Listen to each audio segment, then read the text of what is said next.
பெரியவா சரணம். பெரியவா வானொலியின் மாலை நிகழ்ச்சிகள் ஆரம்பமாகின்றன. இன்றைய எமது நிகழ்ச்சிகள் நித்திய குரு பாதுகா பூஜா, ஸ்ரீ ரா கணபதி அவர்கள் எழுதிய புத்தகத்தின் ஒளிவடிவம், ஆன்மீக உரை, மகா பெரியவா மகிமை, உபன்யாசம். பெரியவா சரணம். பெரியவா சரணம். அடுத்த நிகழ்ச்சி நித்திய குரு பாதுகா பூஜை.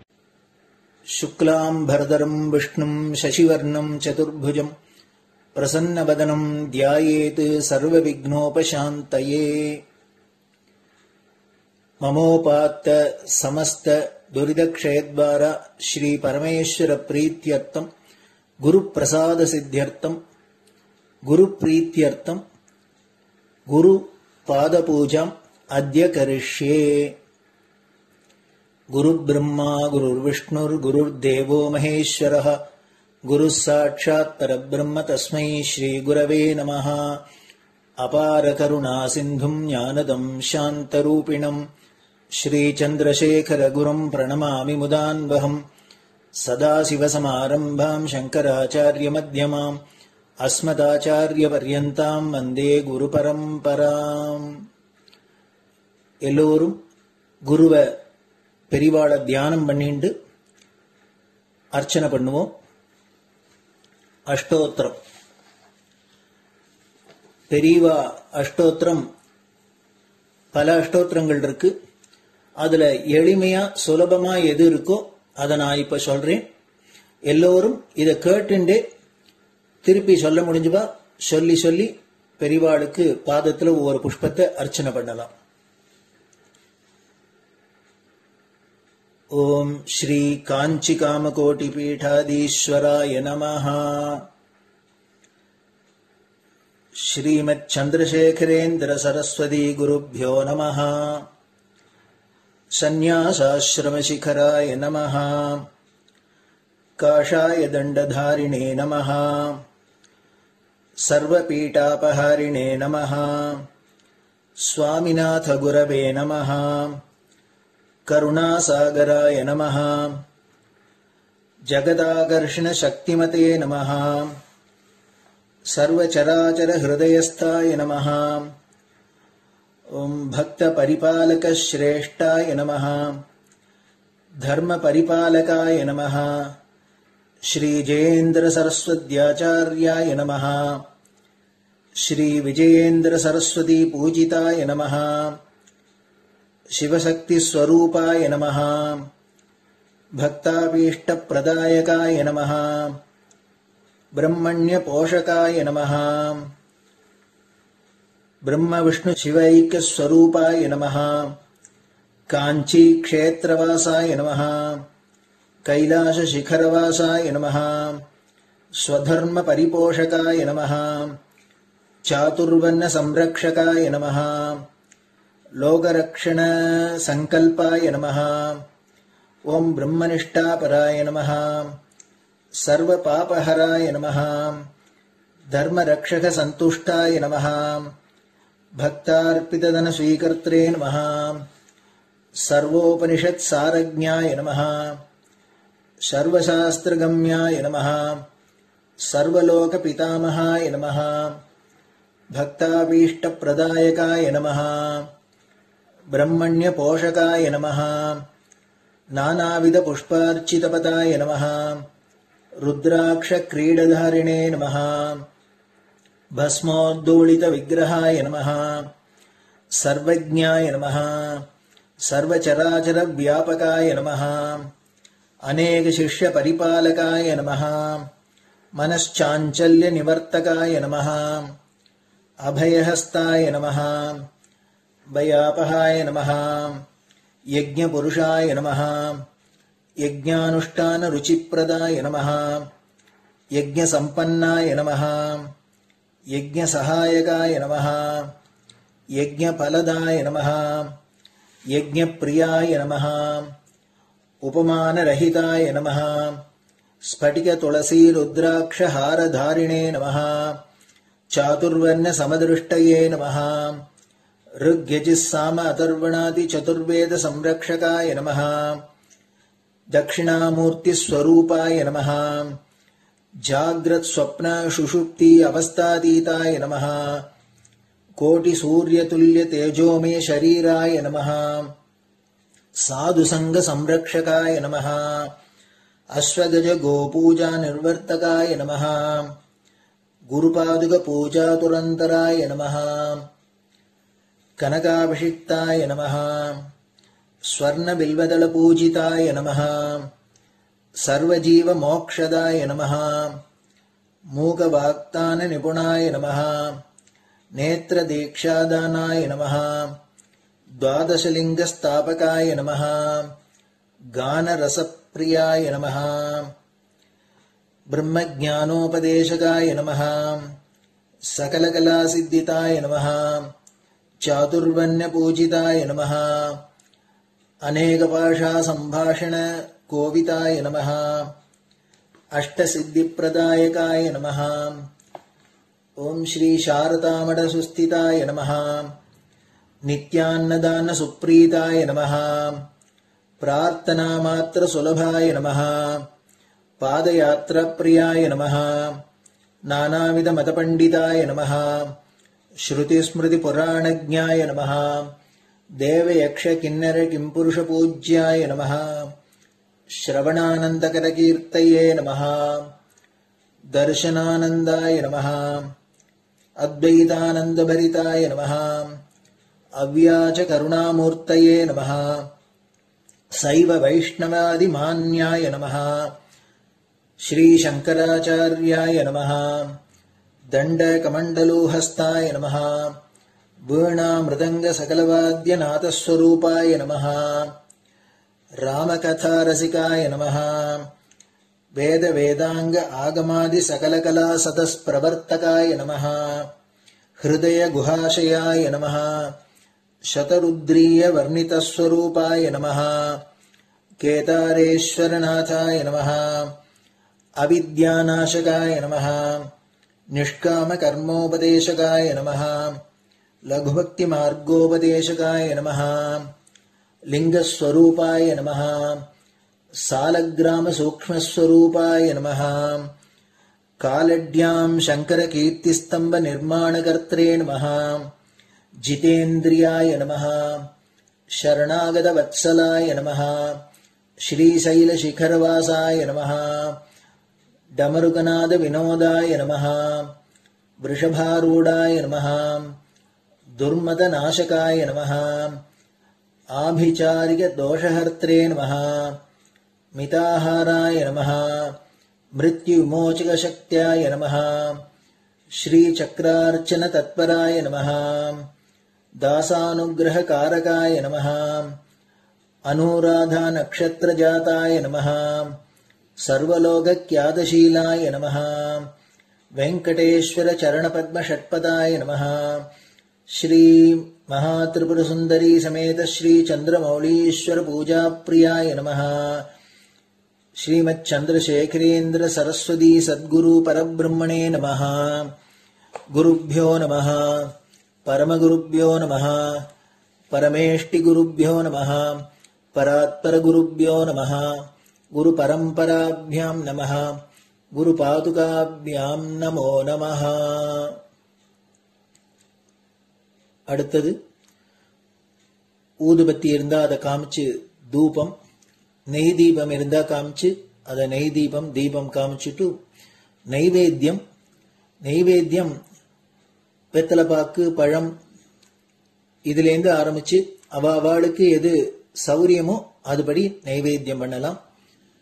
அதுக்கு அடுத்தது கற்பூர ஹாரத்தி பண்ணி எல்லோரும் பிரதட்சிண நமஸ்காரம் பண்ணி பெரியவாள்கிட்ட பிரார்த்தனை பண்ணிண்டு எல்லோரும் க்ஷேமமா இருக்கணும், லோகம் பரம மங்களமா சௌக்கியமா இருக்கணும், எல்லோரும் வியாதி வெக்க இல்லாத ஆயுராரோக்கிய ஐஸ்வர்யத்தோட சாந்தம் அமைதியோட ஞான வைராக்கியத்தோட எல்லோரும் நல்லவர்களாயிருந்து நன்மையை அடையணும்னு பிரார்த்தனை பண்ணி இந்த பூஜையை தினம் செய்யலாம். குரு பிரம்மா குரு விஷ்ணுர் குரு தேவோ மகேஸ்வரः गुरुः साक्षात् परब्रह्म तस्मै श्रीगुरवे नमः। अपारकरुणासिन्धुम् ज्ञानदम् शान्तरूपिणम् श्रीचन्द्रशेखरगुरुम् प्रणमामि मुदान्वहम्। सदाशिवसमारम्भाम् शङ्कराचार्यमध्यमाम् अस्मदाचार्यपर्यन्ताम् वन्दे गुरुपरम्पराम्. குரு பாதபூஜை நிறைவடைஞ்சது. பெரியவா சரணம். பெரியவா சரணம். பெரியவா வானொலியில் நேயர்கள் அடுத்து கேட்க இருப்பது ஸ்ரீ ரா கணபதி அவர்கள் எழுதிய புத்தகத்தின் ஒளி வடிவம். அளிப்பவர் ஸ்ரீமதி உமா சங்கர் அவர்கள். தேனினும் இனிய சொல்லான் தீச்சுடர் மேனி கொண்டான் ஊனுயிர்க்குயிரதான ஒன்றினைக் கலந்து நின்றான் ஏனினிக் கவலை நெஞ்சே இன்றுனக் அருள் செய்தான் இஞ்ஞானவான் காமகோட்டி நாதனை நம்புவோமே. ஜெய ஜெய சங்கர, ஹரஹர சங்கர. மகாபெரிவாளின் உபன்யாசங்களை ரா கணபதி அண்ணா தெய்வத்தின் குரல் என்ற பெயரில் 7 பாகங்களாக தொகுத்து அளித்ததின் 6ஆம் பாகத்தின் அடுத்த பகுதி. சௌந்தர்ய லகரி, சிவத்தின் ஸ்பந்தனம், அசைவு. ஹரனாகிய ருத்ரனை அம்பாள் நன்றாகவே சம்ஹார காரியத்தில் ஏவியிருக்கிறாள். பிரம்மஸ்வரூபமான சிவனை அசைத்து மட்டும் இருக்கிறாள். அசைவு, ஸ்பந்தனம் என்பது ஸ்லோகத்தில் ஸ்பந்தித்தும், அசைவதற்கு என்று வருகிறது. ஒரு எண்ணமும் இல்லாமல் பரமசாந்தமாக அலையெழாத தடாகம் மாதிரி இருந்த பரபிரம்ம சிவனில் ஏற்பட்ட முதல் அசைவுதான் பகிர்முகமாகிற இச்சை, காமம், ஆசை. முதல் அசைவு ஆசை. வெறுமனே போட்டது போட்டபடி இருந்த சிவனுக்குள்ளே ஆசைப்படுவது என்ற ஒரு அசைவு உண்டாயிற்றென்றால், ஆசைப்படுவது என்ற ஒரு காரியம் நிஷ்கிரியமான சிவதத்துவத்தில் உண்டாயிற்றென்றால், இதை செய்விக்கவும் ஒரு சக்தி தொழில்பட்டுத்தானே இருக்க வேண்டும்.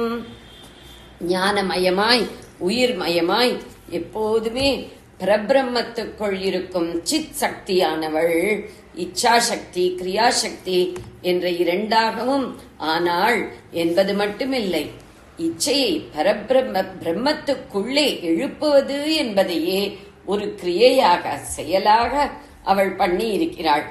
இன்னும் அடிமட்டத்திற்கு போனால், ஒருத்தனுக்கு ஒரு இச்சை உண்டாகிறதென்றால் அவன் முதலில் தான் இருக்கிறோம் என்பதை தெரிந்து கொண்டிருக்க வேண்டும். நல்ல தூக்கத்திலே நாம் இருப்பது நமக்கே தெரியவில்லை.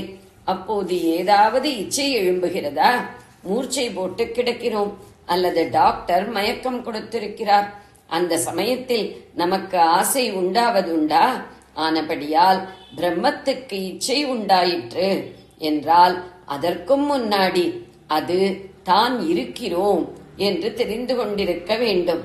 தன்னில் தானாக இருந்து கொண்டு மட்டும் இருந்த பிரம்மென்று நாம் ஒரு வஸ்து இருக்கிறோம் என்ற நான் அறிவை பெறுவதும் ஒரு காரியம்தானே.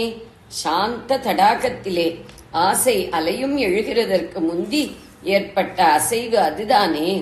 அந்த காரியம் மட்டும் சக்தி தூண்டாமல் எப்படி நடந்திருக்க முடியும்? சிவனுக்கு நாம் ஒருத்தன் இருக்கிறோம் என்று தெரிய பண்ணியதே சக்திதான் என்றாகிறது. அவனுக்கு அப்படி உண்டான நான் அறிவை, நான் அனுபவத்தை பராகந்தா என்பார்கள். நாம் எல்லாரும் நான் நான் என்று நினைப்பதை அகந்தை என்கிறோம் அல்லவா? இதுதான் அகந்தா. ஆத்மாவுக்கு வேறேயான பொய்யான சரீர அந்தக்கரணாதிகளை தப்பாக நம்முடைய வாஸ்தவ ஸ்வரூபமான நான் என்று நினைப்பது அகந்தா. இப்படி இல்லாமல் அத்தனை சிற்றுயிர்களுக்கும் மூலமாக இருக்கிற பேருயிர் பரம்பொருள் என்கிறோமே, அது தன்னை நான் என்று தெரிந்து கொள்வது பர அகந்தா, பராகந்தா. பராசக்தியை பரமசிவனான பரபிரம்மத்தின் பராகந்தா ஸ்வரூபிணி என்றே சொல்வதுண்டு. அம்பாளை பரமேஸ்வரனுடைய ஆகோ புருஷிகா என்று சௌந்தர்ய லகரியில் ஒரு இடத்தில் சொல்லி இருக்கிறது. 7வது ஸ்லோகம் முடிவில் நான் என்று மார்த்தட்டிக் கொண்டு தற்பெருமைப்படுவதுதான் பொதுவாக ஆகோ புருஷிகா என்பதற்கு அர்த்தம். கிஞ்சித் சக்தர்களான அற்ப சக்தர்களான நாம் நான் என்று தற்பெருமைப்படுவது தப்பு. ஆனால் சர்வ சக்தியும் வாய்ந்த நானை பற்றி பரமசிவன் எவ்வளவு தற்பெருமைப்படவும் நியாயம் இருக்கத்தானே செய்கிறது. அதோடு ரொம்பவும் விசித்திரமாக சிவன் நான் என்று பெருமைப்படுவதே இன்னொருத்தராக, அதாவது சக்தியாக இருக்கிறது. நான் என்பது சிவனுக்கு தெரிகிறது என்றால் அது சக்தி விலாசம்தான் என்று பார்த்தோம் அல்லவா? அதனால் நான் என்று அவர் ஒன்றை பற்றி பெருமைப்படுவதும் சக்தி பிரபாவத்தில் பெருமைப்படுவதாகவே ஆகும்.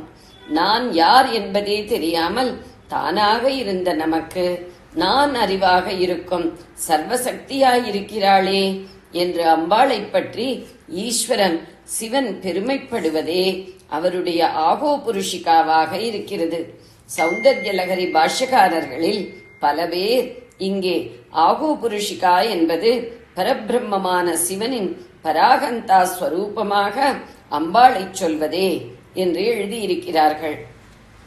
கேவல கலப்பற்ற ஞானஸ்வரூபமாயிருந்த சிவன் தன்னை ஞானஸ்வரூபமாக தெரிந்து கொண்டதுதான் அசையாத பிரம்மத்தின் முதல் அசைவு. வெளிக்காரியத்தில் அசைவது இல்லை. கையை காலை அசைத்து காரியம் எதுவும் இதில் இல்லை. ஆனால் எண்ணமே இல்லாத ஞான பூர்ணத்தில் நான் என்ற எண்ணம் ஏற்பட்ட அசைவு.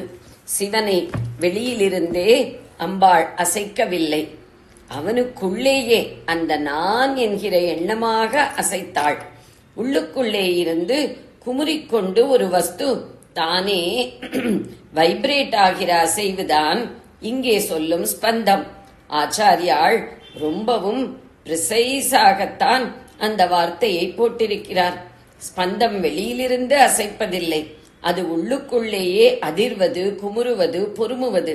நமக்குள்ளேயே நாடி துடிக்கவில்லையா? அப்படிப்பட்ட பல்சேஷன் தான் ஸ்பந்தம். பிரத்தியாரால் இல்லாமல் தனக்காகவே தனக்குள்ளேயே ஏற்படுகிற அசைவு ஸ்பந்தம். தானே வைப்ரேட் ஆவது. சிருஷ்டி மூலமே வைப்ரேஷன் தான். பரபிரம்ம வைப்ரேஷன் சப்த ரூபமான வேத மந்திரங்களாகி அதிலிருந்துதான் ஸ்தூல வஸ்துக்கள் அத்தனையும் உண்டானது. நவீன கால சயின்ஸ் இந்த அபிப்பிராயத்திற்கு ரொம்பவும் ஆதரவாக வந்துவிட்டது. தெய்வத்தின் குரல் 2ஆம் பகுதியில் வேதம் என்ற பேருரையில் ஒலியும் படைப்பும் என்ற பிரிவு பார்க்க, ஏதோ ஒரு சென்ட்ரல் நியூக்ளியஸ் ஐயக்கரு படார் என்று வெடித்து சிருஷ்டி ஏற்பட்டதென்றால் பிக் பேங் தியரியை பெரியவா குறிப்பிடுகிறார்கள். அப்போது அது உள்ளே குமுறித்தான் அந்த வெடிப்பு ஏற்பட்டிருக்க வேண்டும். அப்படி ஏகமான ஆதார வஸ்து தானே உள்ளுக்குள் வைப்ரேட் ஆவதே ஸ்பந்தனம். ஆனாலும் சிவசக்தி என்று துவைத்தம் மாதிரி வைத்து சாக்த ஸ்தோத்திரமாக பண்ணிக்கொண்டு போகிற இங்கே தானே என்று சொல்லலாமா? சிவனை அம்பாள்தான் அசைவித்ததாக சொல்லணும். அப்படித்தான் சொல்லி இருக்கிறார். அப்படி சொல்லும் போதே துவைத்தம் மாதிரி இருப்பதற்குள் உள்ள அத்வைத்தம் தெரியத்தான் தனக்குள்ளேயே ஏற்படும் சலனத்திற்கான ஸ்பந்தம் என்ற வார்த்தையை பொறுக்கி எடுத்து போட்டிருக்கிறார்.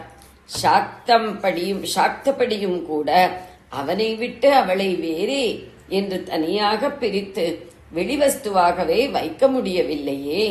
சிவமும் சக்தியும் தீபமும் அதன் பிரகாசமும் போல, புஷ்பமும் அதன் சுகந்தமும் போல, தேனும் அதன் மாதுரியமும் போல, பாலும் அதன் வெளுப்பும் போல, சொல்லும் அதன் பொருளும் போல, ஒன்றிலிருந்து ஒன்றை பிரிக்கவே முடியாதபடி அல்லவா சேர்ந்திருக்கிறவர்கள். அதனால் அவனுடைய அசைவுக்காக அவளுக்கு தனி கிரெடிட் கொடுத்தாலும் கூட அவளையே அவனிடமிருந்து தனியாக பிரித்து விட முடியாது. சிவசக்திகளுடைய இந்த அந்யோன்ய உறவு நம் ஹிருதயத்தின் அடியில் எந்நாளும் இருக்க வேண்டும். மீண்டும் சிவன் சக்தி என்பவர்களுடைய அந்யோன்ய உறவு நம் ஹிருதயத்தின் அடிவாரத்தில் எந்நாளும் இருக்க வேண்டும். தத்துவத்தை கவிதையாக்கி சொல்லும் போது காவிய ருசிக்காகவும் பக்தர்கள் தெய்வத்தோடு உறவு கொண்டாடும் சுவாதீனத்தில் ஏற்றி இறக்கி பரிகாசாதிகள் பண்ணுவதில் ஒரு ஆனந்தம் கிடைப்பதாலும் ஒரு தெய்வத்தை ஸ்துதிக்கும் போது அதற்கே சர்வோத்கர்ஷம், எல்லாவற்றுக்கும் மேலான நிலை சொன்னால்தான் அதனிடமே மனஸ் ஆழ புதைகிறது என்பதாலும் சிவனை விட அம்பாள் உசத்தி அல்லது அம்பாளை விட சிவன் உசத்தி என்று சொன்னாலும் அவர்கள் பிரிக்கவே முடியாமல் ஒன்றாக இருக்கிறவர்கள் என்ற எண்ணத்தை நம் ஹிருதயத்தின் அடி மூலையில் ஊறப்போட வேண்டும். அந்த உயர்ந்த எண்ணத்தில்தான் ஆச்சாரியாள் சௌந்தர்ய லகரி ஆரம்பிக்கும் போதே சக்திதான் சிவனை அசைத்தாள் என்று அவளுக்கு உத்கர்ஷம் சொன்னாலும் கூட அசைப்பதற்கு சலனம் முதலான பல பழக்கமான வார்த்தைகள் உள்ள போதிலும் அதெல்லாம் அவனுக்கு வெளியில் வேறாக இருந்து அவள் அசைத்தாள் என்று அர்த்தம் கொடுத்து விடமே, அது கூடாது. அவனுக்கு உள்ளேயே உள்ளவள் அவள் என்று இந்த ஆரம்பத்திலேயே காட்டிவிட வேண்டும் என்றுதான் உள்ள செய்வை குறிப்பிடும் ஸ்பந்தம் என்ற வார்த்தையை போட்டிருக்கிறார். காஷ்மீர சைவம் என்று அவ்வப்போது சொன்னேனே, அதிலே இந்த ஸ்பந்தம் என்ற வார்த்தை இன்டர்னல் வைப்ரேஷன், உள்ளதிர்வு என்கிற கருத்து ஆகிய இரண்டும் ரொம்பவும் முக்கியம். அந்த சித்தாந்தம் காஷ்மீரில் தோன்றி பிராபல்யமடைந்ததால் காஷ்மீர சைவம் என்று அதற்கு பெயர் சொன்னாலும் அந்த சித்தாந்த பிரவர்த்தகர்கள் அதற்கு அப்படி பெயர் கொடுக்கவில்லை. அவர்கள் வேறே சில பெயர்தான் கொடுத்திருக்கிறார்கள். திரிக சைவம் என்பது ஒரு பெயர், பசு பதி பாசம் என்ற 3 தத்துவங்களை சொல்வதால் அப்படி பேர், பிரத்யபிஞா சாஸ்திரம் என்று இன்னொரு பேர். முடிவில் சில சிவ தத்துவத்தையே ஜீவனின் ஆத்மஸ்வரூபம் என்று தெரிந்து கொள்வதால் பிரத்யபிக்ஞா என்ற பெயர். பிரத்யபிக்ஞா என்றால் இன்னது என்று சத்தியமாக புரிந்து கொள்வது. அந்த தர்சனத்திற்கு சாஸ்திரத்திற்கு இன்னொரு பெயர் என்னவென்றால் ஸ்பந்த சாஸ்திரம் என்பதே ஆகும். சிவமும் சக்தியும் ஒன்று சேர்ந்த பரபிரம்மத்தின் ஆபாசமாக, ஆபாசம் என்றால் அசிங்கம் என்ற அர்த்தமில்லை, அந்த வார்த்தைக்கு அப்படி அர்த்தமே கிடையாது. ஆபாசம் என்றால் பிரதிபலிக்கின்ற, பிரதிபிம்பமாக்கப்பட்ட ஒளி என்றே அர்த்தம். பாஸ் என்றால் பிரகாசிப்பது. சூரியனை பாஸ்கரன் என்கிறோம். பிரகாசத்தின் பிரதிபலிப்பு தான் ஆபாசம். அப்படி பிரம்மத்தின் ஆபாசமாகவே நானாதிருசான இத்தனை துவைத பிரபஞ்சமும் தோன்றியிருப்பதாக அந்த சாஸ்திரம் சொல்லும். அப்படி சொன்னதால் பிரகாசமான மூலவஸ்துவுக்கு வேறாக அதற்கு வெளியிலே பிரதிபிம்ப ஒளி இருப்பதாகத்தானே எண்ணம் உண்டாகும். இப்படி பிரபஞ்சம் பிரம்மத்துக்கு வெளியில் இருக்கிறது என்றால் அது சரியில்லை. பிரம்மம் வெறும் சிவஸ்வரூபம் என்றால் அதற்கு பிரபஞ்ச சம்பந்தமே இல்லை. அதனால் பிரபஞ்சம் அதற்கு வெளியில் இருப்பதாக சொல்லலாம். ஆனால் அந்த கேவல சிவம் ஆபாசிக்கவும் பண்ணாதே. காஷ்மீர சைவத்தின்படி பிரம்மம் சிவமாக மட்டுமில்லாமல் சிவசக்தி ஸ்வரூபமாயிருப்பதில் சக்தியால் தான் ஆபாசம் உண்டாவது. ஆனால் அப்போதும் கூட லைட்டுக்கு வெளியில் ரிஃப்ளெக்ஷன் என்ற மாதிரி அவளுக்கு வெளியில் பிரபஞ்சம் இல்லை. ஏனென்றால் அவளுக்கு வெளியில் எதுவும் இருக்க முடியாது. எதற்குமே சக்தியாக அதன் உள்ளே இருந்து கொண்டும் அதை வெளியிலேயும் தாங்கிக் கொண்டும் அத்தனையும் சேர்த்து கவ்விக்கொண்டும் அவள் இருக்கிறாள். சக்தி தத்துவம் இருக்கிறது. சிவசக்தி என்ற ஏகத்திற்கு உள்ளேயேதான் ஏகம் அநேகமாகிறார். உள்குமுறலில், அதாவது ஸ்பந்தத்தில் இத்தனை துவைத பிரபஞ்சமும் உள்ளடங்கி இருக்கிறது. வெளிப்படுவது என்பது இல்லை. கண்ணாடிக்குள்ளே ஒரு தீபத்தின் பிரதிபிம்பம் தெரிகிறது போல கண்ணாடி இல்லாவிட்டால் அந்த பிரதிபிம்பமே இல்லைதானே. அப்படி என்று அந்த சாஸ்திரம் சொல்கிறது. ஸ்பந்தம் என்ற வார்த்தை பிரம்மத்துக்கு வெளியிலே, அதாவது அதற்கு வேறாக பிரபஞ்சம் இல்லை என்று காட்டுவது மட்டுமில்லை, பிரம்மமாகிய சிவதத்துவத்துக்கு வெளியிலே வேறாக சக்தி இருந்து அந்த தத்துவத்திலிருந்து பிரபஞ்ச தோற்றத்தை உண்டு பண்ணவில்லை. அந்த சக்தியும் சிவதத்துவத்தோடேயே அபின்னமாக பிரிவர இருப்பதுதான் என்றும் காட்டுகிறது. ஸ்பந்தம் என்பது செல்ஃப் மூமெண்டை, சுயமாகவே அசைந்து கொடுப்பதை குறிப்பது. வெளித்தூண்டுதலால் அசைவதில்லை. சைவ தர்சனங்களுக்குள் நம்முடைய ஆச்சாரியாளின் அத்வைதத்துக்கு ரொம்ப நெருக்கமாக வருவது ஸ்பந்த சாஸ்திரம் என்று பெயர் பெற்ற இந்த காஷ்மீர சைவம்தான். முடிவாக அத்வைத மோட்சத்தையே அதுவும் சொல்கிறது. ஆனாலும் ஆச்சாரியாள் ஜெகத்தை மாயா சிருஷ்டியான மித்தியை பொய் என்று சொன்னது போல சொல்லாமல் சத்தியமான பிரம்மத்தின் பிரதிபலிப்பானதால் இதுவும் சத்தியம்தான் என்று சொல்லும். ஜெகத்து தோற்றத்தை உண்டாக்கும் மாயை, ஜெகத்தை நிர்வாகம் செய்யும் ஈஸ்வரன் என்று ஆச்சாரியாள் சொன்ன 2 தத்துவங்களையும் இன்னும் அநேக அம்சங்கள் சேர்த்து சக்தி என்று அந்த தர்சனத்தில் சொல்லி சிவசக்தியையே பிரம்மஸ்தானத்தில் வைத்திருக்கிறது. அதில் 36 தத்துவம் என்று சொல்லிக் கொண்டு போகும்போது முதல் தத்துவம் சிவன், 2ஆம் தத்துவம் சக்தி என்றே சொன்னாலும் கூட அப்படி சொன்னவுடனேயே சிவதத்துவத்திலேயும் சித் சக்தி உள்கலந்து இருக்கத்தான் செய்கிறது. சத்தான ஆதார சத்தியமான சிவதத்துவம் எப்போதும் சித் சக்தியும் கூடி சச்சித்தாக இருப்பதுதான். ஆனால் சச்சித் ஆனந்தம் என்பதில் ஆனந்தம் என்பது பிரபஞ்ச நாடகமாக சக்தி விலாசம் வெளிப்படும் போதுதான் பரிமளிக்க தெரிவதாலேயே முதலில் சச்சித்தாக சிவ தத்துவம், அடுத்து ஆனந்த சக்தியாக சக்தி தத்துவம் என்று வைத்திருப்பது என்றும் விளக்கம் கொடுத்திருக்கிறது. ஜெய ஜெய சங்கர, ஹர ஹர சங்கர. பெரியவா சரணம். இந்நிகழ்ச்சியின் அடுத்த பகுதி நாளை மாலை இதே நேரத்தில் ஒளிபரப்பாகும். பெரியவா சரணம். பெரியவா சரணம். பெரியவா வானொலியில் நேயர்கள் அடுத்து கேட்க இருப்பது திரு கவிக்கண்ணன் அவர்களின் ஆன்மீக உரை. பெரியவா சரணம். ராம் ராம். ஸ்ரீ குருப்யோ நமஹ. ஜெய ஜெய சங்கர, ஹர ஹர சங்கர. பெரியவா வானொலி நேயர்கள் அனைவருக்கும், மகா பெரியவாவுடைய பக்தர்கள் அனைவருக்கும் அடியேன் கவிக்கண்ணனின் அன்பு கலந்த நல்வாழ்த்துக்கள். ஸ்ரீ குருப்யோ நமஹ. ஜெய ஜெய சங்கர, ஹர ஹர சங்கர.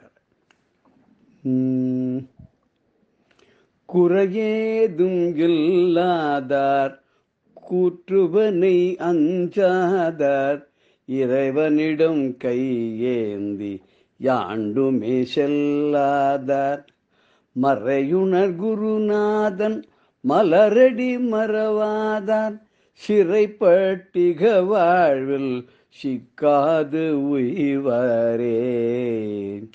குருவருளும் திருவருளும் என்ற தலைப்பில் நம்ம முன்னுரையில் இருக்கோம். இன்றைக்கி அதனுடைய 3வது பகுதி. குறையே இல்லாதவர்கள், எனக்கு எந்த குறையும் இல்லை, நான் சந்தோஷமாக சௌக்கியமாக எல்லாம் நிறைஞ்சிருக்குன்னு சொல்கிறவா, அவளுக்கு எதை பற்றியும் பயம் கிடையாது. யமன்கிட்ட கூட பயப்பட மாட்டா. பகவான்கிட்ட கூட கையேந்தி எனக்கு இது வேணும்னு கேட்க மாட்டா. கோயிலுக்கு போனால் எல்லாரும் லோகா சமஸ்தா சுக்கினோபவந்தோன்னு வேணின்னு வந்துடுவா. இதில் வேதத்தை நன்கு கற்று உணர்ந்த அந்த குருநாதனுடைய திருவடியை என்றுமே மறக்க மாட்டார்கள். அப்படிப்பட்டவா இந்த இக உலக வாழ்க்கை அப்படிங்கிற சிறைக்குள்ள அகப்பட்டு கஷ்டப்படுவாளோ? கஷ்டப்படவே மாட்டா. அவள் நல்ல கத்தியை அடைஞ்சிடுவா அப்படின்றது இந்த சின்ன சின்ன பாடல். குருவடி அப்படின்னு சொல்கிறோம். நமக்கு குருவடியை நம்ம வணங்கினோம்னா அவருடைய அருள் கிடைக்கும் அப்படிங்கிறோம். குரு அருள் இருந்தால் திருவள்ளுவர் தானே வந்துவிடும் அப்படின்னு சொல்கிறோம். நம்ம குருன்னா யார் அப்படின்னு நமக்கு ஒரு கேள்வி வருது. இப்போ குருன்னு சொல்கிறோம், உபாத்தியாயருங்கிறோம், அத்தியக்ஷருங்கிறோம், ஆசான்கிறோம், ஆசிரியருங்கிறோம், தேசிகன்கிறோம். எல்லாமே ஒன்று தானா? அதுதான் பொதுவாக பார்க்கும்போது எல்லாமே நமக்கு நல்ல விஷயங்களை சொல்லி நல்வழிப்படுத்துபவர், நல்ல பாதையில் இட்டு செல்பவர் அவர் குரு அப்படின்னு பொதுவாக நம்ம நினச்சிட்டு இருக்கோம். இதில் திசதி இது தேசிகா, நல்ல பாதையை காட்டுபவர் தேசிகன் அப்படின்னு வருது. சிவசங்கர தேசிகனே அப்படிங்கிறார். முருகனை கந்தர் அனுபூதியில் அருணகிரிநாதர் சொல்கிறார். ஆசான் அப்படிங்கிறவர் இப்போ பாடத்தை போதிக்கிற அத்தியக்ஷர், உபாத்தியாயர்லாம் சொல்கிற மாதிரி ஆசிரியர்கள். நமக்கு அவள் படித்ததை நமக்கு பேசிக்காக வேண்டிய கல்வி அறிவெல்லாம் அவள் நமக்கு கொடுக்குறா. அதுக்கப்புறம் ஆச்சாரியன் அப்படின்னு சொல்லும்போது ஆச்சரதி இது ஆச்சாரியா, எப்படி நடக்க வேண்டுமோ அப்படி தான் நடந்து காட்டி தன்னுடைய குருகுலத்திலே வசிக்கக்கூடிய வாசம் பண்ணக்கூடிய தன்னுடைய சிஷ்யர்களையும் அதே வழியில நடத்தி சென்று அவர்களையும் ஆசிரியர்களாக மாற்றுபவர் அவர் தான் ஆச்சாரியர். குரு அப்படிங்கிறவர் யாருன்னா அவர் உலகத்துக்கே பொதுவானவர், அவர் எல்லாம் அறிந்தவர். குருனாலே பெருசுன்னு அர்த்தம். அவர் எல்லாம் உணர்ந்தவர், எல்லாம் அறிந்தவர், அவர் எல்லோரும் உய்விப்பவர், அவர் எல்லாவற்றையும் கடந்தவர், பாசபந்தங்கள் அற்றவர். அவருக்கு பாரபட்சங்கள்லாம் கிடையாது, எல்லாரையும் ஒரே மாதிரி ட்ரீட் பண்ணுறவர். இவா முக்கியம் அவா முக்கியம் அப்படின்லாம் கிடையாது. ஒரு எக்ஸாம்பிளுக்கு சொல்லணும்னா துரோணாச்சாரியார் அர்ஜுனன் மேலே மாத்திரம் பாசத்தை வச்சு தன் பிள்ளைக்கு கூட சொல்லிக் கொடுக்காத பல விஷயங்கள்லாம் சொல்லி கொடுத்தார். அதே ஏகலவ்யன் போய் கேட்டபோது சொல்லிக் கொடுக்க மாட்டேன்னு விட்டார்.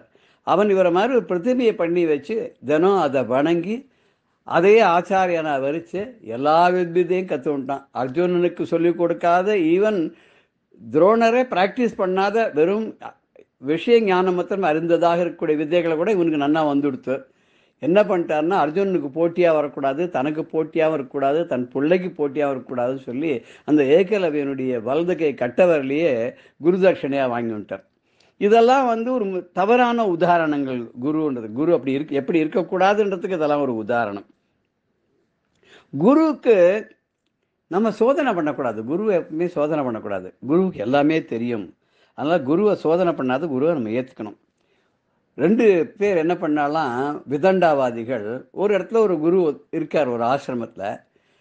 இந்த 2 பேரும் போகிறாங்க. அதில் ஒருத்தன் சொல்கிறான், பார் இவர் பெரிய குருன்னு சொல்லிக்கிறார், எல்லார் மனசில் இருக்கிறதையும் சொல்லிவிடுவாரான், எல்லாருடைய கல்மஷங்களையும் போக்கிடுவாரான், உலகத்தையே திருத்தத்துக்காக வந்த பெரிய மகானா இவர். இப்போ பார், நான் போய் அவர்கிட்ட 2 கேள்வி கேட்குறேன், அந்த 2 கேள்வியில் அவர் எப்படி கவுந்து போயிட போகிறார் பார் அப்படின்னு சொல்லிட்டு போகிறானாம். போகிறச்சா அவரோட ஆசிரமத்தை தோட்டத்து வழியாக போகும்போது அப்படி கையில் ஒரு பட்டாம்பூச்சி அப்படி கையில் பிடிச்சிட்டு நேராக போயிட்டு குரு கிட்ட போகிறான். அவர்கிட்ட, நீர் தான் குருவோ இங்கே இப்போ புதுசாக வந்திருக்கிற ஆசிரமம் கட்டின்ட்டுனா? ஆமாம், என்னப்பா வேணும் உனக்கு சொல்லு. நீங்கள் எல்லாத்தையும் சொல்லுவேலாமே, மனசில் இருக்கிறதுலேருந்து எல்லாத்தையும் சொல்லுவேலாமே அப்படின்னு. தெரியலப்பா, அது அப்படி தான் எல்லாரும் சொல்லிக்கிறா, உனக்கு என்ன வேணும் கேளு, நீ வந்திருக்கே கேளு சொல்கிறேன்னு. என் கையில் என்ன இருக்கு சொல்லுங்க அப்படின்னு. அவர் பார்த்தார், இவன் தோட்டத்து வழியாக வந்தான், மிஞ்சி மிஞ்சி போனால் கையில் பூ வச்சுன்னு இருப்பான், இல்லைன்னா ஏதாவது ஒரு பட்டாம்பூச்சியை பிடிச்சின்னு வந்திருப்பான். சரின்னு ஒரு நிமிஷம் யோசனை பண்ணார். பூ வச்சுருந்தா ஒன்றும் சொல்ல மாட்டான், இது வேறு ஏதோ இருக்குது, அதனால் பட்டாம்பூச்சியாக தான் இருக்கும் ஊகம். என்ன பண்ணார், உன் கையில் ஒரு பட்டாம்பூச்சி வச்சுன்னு இருக்கேன்னார். ஆஹா, கரெக்டாக சொல்லிட்டாரு. உடனே சொன்னான், இந்த கேள்வி ஏதோ குருட்டாம்போக்கில் பதில் சொல்லிட்டார், அடுத்த கேள்வியை பாருன்னு. இந்த பட்டாம்பூச்சி கையில் உயிரோடு இருக்கா செத்து போயிடுதா அப்படின்னு கேட்டார். குரு ஒரு நிமிஷம் யோசனை பண்ணார். அப்பா, நல்ல கேள்வி கேட்டிருக்க, இது பதில் சொல்கிறது ரொம்ப கஷ்டம்தான், இருந்தாலும் நான் முயற்சி பண்ணி சொல்கிறேன். உன் கையில் இருக்கிற பட்டாம்பூச்சி உயிரோடு இருக்குமா செத்து போயிடுமாங்கிறது நீ தான்ப்பா அதை டிசைட் பண்ணணும். நான் உயிரோடு இருக்குன்னு சொன்னேன், நீ கசக்கி கீழே போடுவேன். அது செத்து போயிடுதுன்னு நான் சொன்னேன்னா பறக்க விட்டுடுவேன். ஸோ அது உயிரோடு இருக்கிறதோ உயிரோடு இல்லாத இருக்கிறது உன் கையில் தான் இருக்குன்னு. இதுலேருந்து அந்த குரு என்ன சொல்ல வர்றாருன்னா, நீ உருப்படுறதும் உருப்படாத போகிறதும் உங்ககிட்ட தான் இருக்குது, உன் தலையில் தான் எழுதியிருக்கு அப்படிங்கிற மாதிரி. இது குருவுடைய லட்சணங்களை பற்றி நிறைய பெரியவாள்லாம் சொல்லியிருக்கா. ஒரு குரு எப்படி இருக்கணும், ஒரு சிஷ்யன் எப்படி இருக்கணும், இதெல்லாம் ரொம்ப அழகாக பெரியவாள்லாம் நமக்கு சொல்லி கொடுத்துருக்கா. ஒரு குரு எப்படி இருக்கணுமானா, நல்ல வேத அத்தியனம் செய்திருக்கணுமா, அதை ஓதி ஆராய்ஞ்சு பாவம் இல்லாதவர்களாக இருக்கணுமா.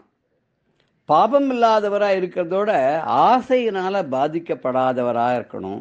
பிரம்மத்தை நன்கு அறிந்த வித்தகராக இருக்கணுமா. ரொம்ப அடக்கத்தோடு இருக்கணுமா. தனக்கு எல்லாம் தெரியுன்றதுனால இருக்கக்கூடாதான். நம்ம கூட கதையெல்லாம் பார்த்துருக்கோம், வசிஷ்டரையும் பார்த்துருக்கோம், விஸ்வாமித்திரையும் பார்த்துருக்கோம். 2 பேரும் 2 விதமான உதாரணங்கள்வா.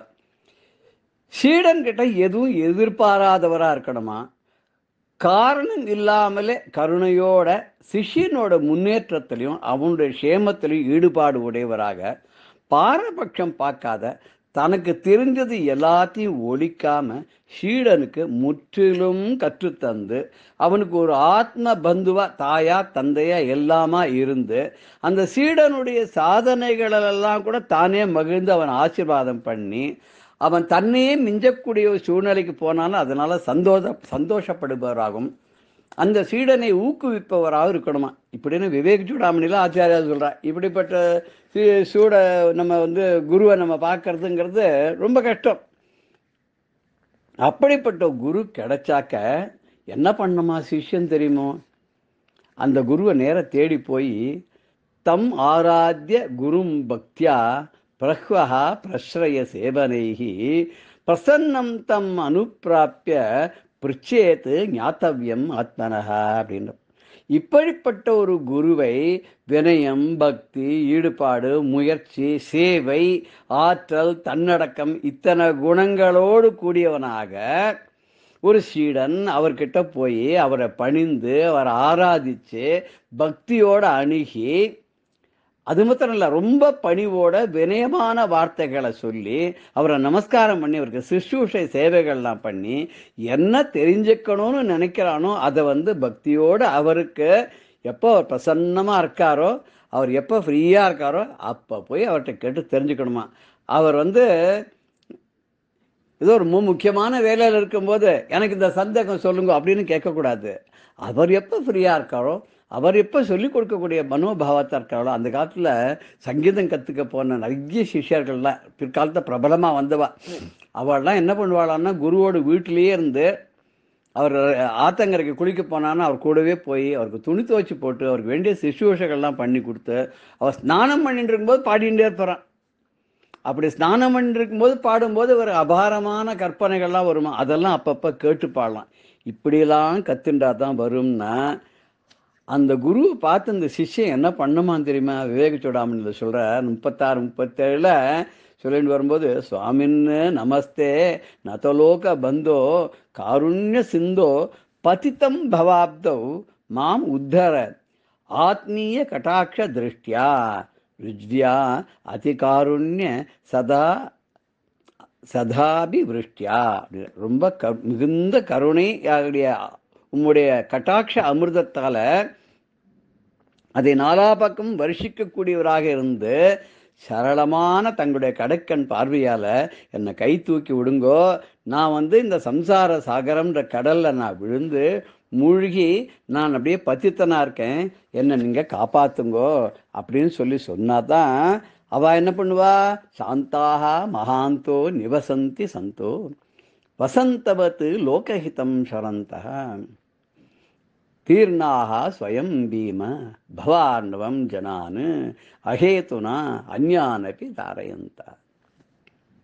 இந்த வசந்த ருத்துவை போல இந்த உலக ஹிதத்தை மனதில் கொண்டு அதற்காக அவர்களை உலகத்தை உய்விக்க முன்னேற்றத்திற்காக அவர் பாடுபட்டு தாங்களும் எல்லாவற்றையும் கடந்தவர்களாக இருந்து கொண்டு எந்த காரணமும் இல்லாத மற்ற ஜனங்களையும் கூட பயங்கரமான இந்த சம்சார கடலை தாண்ட வைப்பதற்காக தன்னாலான அத்தனை முயற்சிகளும் செய்து மிகவும் சாந்த சுபாவமாக உடையவளாக இருந்து கொண்டு பெரிய சாதுக்களாக இந்த பல பெரியோர்கள் இந்த உலகத்தில் வசித்து கொண்டு தான் இருக்கிறார்கள்.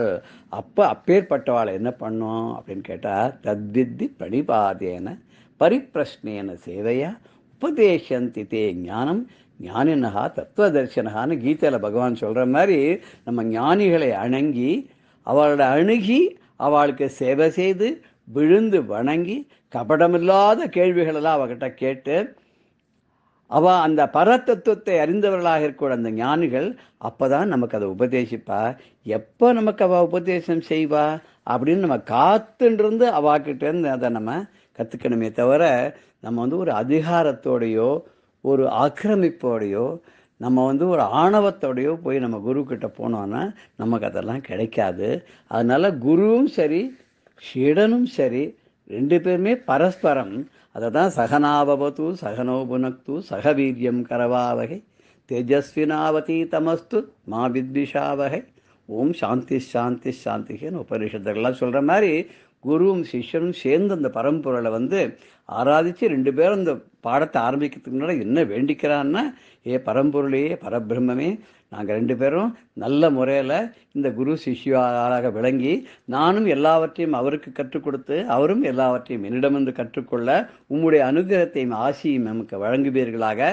நாங்கள் 2 பேரும் க்ஷேமமாக இருக்கணும், பரஸ்பரம் அந்யோன்யமாக அன்போடு இருக்கணும், பிரேமையோடு இருக்கணும், ஒருத்தருக்கு ஒருத்தர் விரோத பாவமோ பகைமையோ இல்லாத இருக்கணும், ஒருத்தருடைய க்ஷேம நலங்களை ஒருத்தரும் ஈடுபாடு உள்ளவர்களாக இருக்கணும்.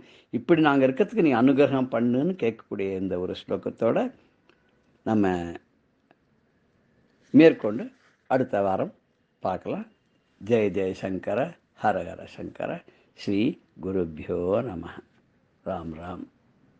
பெரியவா சரணம். இந்நிகழ்ச்சியின் அடுத்த பகுதி நாளை மாலை இதே நேரத்தில் ஒளிபரப்பாகும். பெரியவா சரணம். பெரியவா சரணம். அடுத்த நிகழ்ச்சி மகா பெரியவா மகிமை உபன்யாசம். வழங்குபவர் பிரம்மஸ்ரீ கணேச சர்மா அவர்கள். குழந்தை ஆறுதல் சொன்னான் சுவாமிநாதன். அதனால நம்ம பயப்படுறதுக்கு ஒண்ணும் இல்லை. பயப்படணும்னா அந்த ஆச்சாரியால் தான் பயந்துருக்கணும். இந்த குழந்தையை கொண்டு இங்க வைக்கிறமே, இதனால இந்த பீடத்துக்கு ஏதானும் சரியா வருமா, நல்ல பேர் கிடைக்குமா அப்படின்னு அவான்னா பயப்படணும். அவளே நம்ம தான் எப்போ நான் தான் தீர்மானம் பண்ணிட்டாலும் இதுலேருந்தே தெரியறது நமக்கு அந்த தகுதி இல்லைன்னா கூட அவ தீர்மானம் பண்ணி வரிச்சுட்டதுனாலே நமக்கு அந்த யோகிதை வந்துடும், தகுதி வந்துடும். அதனால நான் பூர்ணமா நம்புறேம்மா, குருட்ட நம்புறேன், இந்த குரு கிருபையை நம்புறேன், குரு அனுகிரகத்தை நம்புறேன். அதனால நீங்க தைரியமா நீங்களும் அதை நம்பி விட்டு கொடுக்கணும் அப்படின்னு சொல்ல, பெரியவாள்கிட்ட பேசி யாரானும் ஜெயிக்க முடியுமா? அப்பா அம்மா ஒரு வழியா கன்வின்ஸ் ஆனா, சரி இந்த குழந்தையே இவ்வளவு தைரியமா சொல்றதே இதுதான் ஈஸ்வர நீதி, ஈஸ்வர சங்கல்பம்னு இருந்தா நம்ம யாரும் என்ன பண்றதுக்கு? அதனால நம்ம எல்லாம் சாட்சி மாத்திரமா கருவி மாத்திரமா தான் இருக்கலாம் அப்படின்னு சொல்லி, அவளும் எவ்வளவு தெளிஞ்ச ஞானியா இருந்தா அப்படி எல்லாம் சடக்குன்னு உடனே எல்லாத்தையும் விட்டுற முடியும். ஆச்சரியம் என்னன்னு, அன்னைக்கு பார்த்ததுதான். அதுக்கப்புறம் அவ லைஃப்ல இந்த பெரியவாளை இந்த குழந்தைய பார்க்கவே இல்லை. எங்கேயானும் தள்ளிகளே இருந்து பார்த்துருப்பாளோ என்னமோ, நேருக்கு நேர் பார்த்து பேசி ஒண்ணுமே பண்ணல. நாமெல்லாம் தான் உலகத்துல அந்த பெரியவாளோட அந்த திவ்ய மங்கள ஸ்வரூபத்தை பெரியவா பெரியவா பெரியவா பெரியவான்னு பார்த்து பார்த்து ஆனந்தப்பட்டோம். ராத்திரி இல்லை, பகல் இல்லை, இங்கே இல்லை, அங்கே இல்லை, இப்போ இல்லை, அப்போ இல்லை, பல விதங்களையும் அவளோட உறவாடினோம். ஆனா அப்பேற்பட்ட அந்த பொக்கிஷத்தை உலகுக்கு வாரி கொடுத்த அந்த மகாலட்சுமி அம்மாவும் சுப்பிரமணிய சாஸ்திரியிடம் அதுக்கப்புறம் அந்த குழந்தையை பார்க்கல. அப்படின்னா எப்பேற்பட்ட தியாகிகளா இருக்கணும். அவசியம் பிராதஸ்மரணையில ஏந்துன்னு அந்த மகாலட்சுமி அம்மாவையும் அந்த சுப்பிரமணிய சாஸ்திரியை தான் நினைக்கணும். அவ பண்ணின உபகாரம் உலகத்துக்கு இப்பேற்பட்ட மகான் கிடைச்ச, தர்மத்துக்கு இப்பேற்பட்ட நல்ல காலம் பொருந்தது. அப்படி அவளோட சம்மதத்தோட கலவைங்கிற இடத்துல பராப வருஷம் மாசி மாசம் 2ஆம் தேதி, அதாவது 1907ஆம் வருஷம் பிப்ரவரி மாசம் 13ஆம் தேதி காஞ்சி காமகோடி பீடத்தோட 68வது பீடாதிபதிகளா ஸ்ரீமத் சந்திரசேகரேந்திர சரஸ்வதிங்கிற திருநாமத்தோட இந்த சுவாமிநாதன் குழந்தைக்கு சந்நியாசாசிரமம் கொடுக்கப்பட்டது. சந்நியாசாசிரமம் வாங்கிட்ட அந்த குழந்தை பெரியவா பெரியவாங்கிற திருநாமத்தோட, எல்லாரும் அன்பா அழைக்கிற பெரியவாங்கிற திருநாமத்தோட தன்னோட குரு பரமகுரு 2 பேரும் சித்தி ஆயிருந்ததுனால 8 நாள் வித்தியாசத்துல அவளுக்கு கிரமமா அதிஷ்டான ஸ்தாபிதம் பண்ணி அவளுக்கு உண்டான காரியங்கள்லாம் இருக்கே வைதிகமான எல்லாத்தையும் முடிச்சுண்டு நேர கும்பகோணத்துக்கு போனா.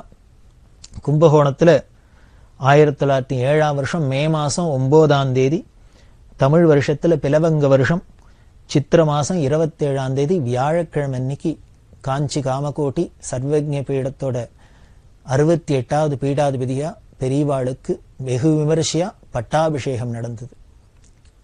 காஞ்சி காமகோடி பீடம் அப்படிங்கிறது 2500 வருஷத்துக்கு முன்னால சர்வஜ்ஞ பீடத்தை ஆச்சாரியர் காஞ்சிபுரத்துல தான் ஸ்தாபிதம் பண்ணினதா பிராச்சீன சங்கர விஜயங்கள்லாம் சொல்றது. ஏன் ஆச்சாரியர் சர்வஜ்ஞ பீடத்தை காஞ்சிபுரத்துல ஸ்தாபிதம் பண்ணிருக்கோம் அப்படின்னா, 2 இடத்துல அந்த காலத்துல பண்டிதர்கள் நிறைஞ்ச இடம், அறிஞர்கள் நிறைஞ்ச இடமா 2 இருந்தது. ஒன்னு காஷ்மீரம், இன்னொன்னு காஞ்சி. நமக்கு தமிழ்லயே உண்டு. காஞ்சிபுரத்தோட பெருமை என்ன அப்படின்னு, காஞ்சிபுரத்துல அறிஞர்கள் தான். சோழ நாடு சோறுடைத்து அப்படிலாம் சொல்லுவோம், பாண்டிய நாடு முத்துடைத்து அப்படிங்கிறாப்புல தொண்டை நாடு அப்படின்னு சொல்லக்கூடிய இந்த காஞ்சிபுரம் என்ற சான்றோர் உடைத்து அப்படிங்கிறது. அதாவது படித்தவாள்லாம் சான்றோர்கள்லாம் அறிஞர்கள்லாம் நிறைஞ்சது இந்த தொண்டை நாட்டில் தான், இந்த காஞ்சி மண்டலத்தில் தான். அதனால இந்த காஞ்சிபுரமும் தொண்டை நாடு அறிஞர்கள் நிறைஞ்ச நாடாக இருந்ததுனால சர்வஜ்ஞ பீடத்தை எங்கே தீர்மானம் பண்ண முடியும், எங்கே ஸ்தாபிதம் பண்ண முடியும், எங்கெல்லாம் அறிஞர்கள் நிறைஞ்சிருக்காளோ அந்த இடத்துல தான். அதனால தான் ஆச்சாரியால் அதுக்கும் மேலே இந்த காஞ்சிபுரம்ங்கிறது வைஷ்ணவத்துக்காகட்டும், சைவத்துக்காகட்டும், சாக்தத்துக்காகட்டும், இன்னும் எல்லா சம்பிரதாயத்துக்கும் பெரிய ராஜதானியாவே இருக்கு. இது மோட்சபுரியில ஒண்ணு. அயோத்தியா, மதுரா, மாயா, காஷி, காஞ்சி, அவந்திகாபுரி, துவாரவதி அப்படின்னு சொல்லக்கூடிய 7 மோட்சபுரிகள்ல ஒரு மோட்சபுரி இந்த காஞ்சி. அந்த 7 மோட்சபுரியில 6 வடக்க இருக்கு, ஒன்னே ஒண்ணு காஞ்சி இங்க தெற்க இருக்கு. அதனால இந்த தட்சிண திக்குக்கு ரொம்ப முக்கிய கேந்திரமா இந்த காஞ்சியை தான் ஆச்சாரியால் செலக்ட் பண்ணியிருப்பா, அங்கதான் பண்ணினா அப்படின்னு சங்கர விஜயங்கள், பிராச்சீன சங்கர விஜயங்கள்லாம் சொல்றது நியாயம் சத்தியம் அப்படிங்கிறதுக்கு பல நமக்கு இது மாதிரிலாம் விஷயங்கள் தெரியுது. அந்த காஞ்சிபுரத்துல ஆச்சாரியால் பகவத்பாதால் 2500 வருஷத்துக்கு முன்னால் சர்வஜ்ஞ பீடத்தை ஸ்தாபிதம் பண்ணியிருந்தாலும் அது தொடர்ந்து காஞ்சி காமகோடி பீடாதிபதிகளால அங்கேயே ராஜதானியா வச்சுட்டு பரிபாலனம் பண்ணப்பட்டு வந்தது. ஆனால் 18ஆம் நூற்றாண்டுல கர்நாடக யுத்தம் அப்படின்னு ஒன்று இருந்தது. ஹிஸ்டரியில ரொம்ப பிரசித்தம். பிரெஞ்சுக்காரர்களுக்கும் ஆங்கிலேயர்களுக்கும் போட்டா போட்டி, யார் இந்த தேசத்தை அபகரிக்கிறது அப்படின்னு.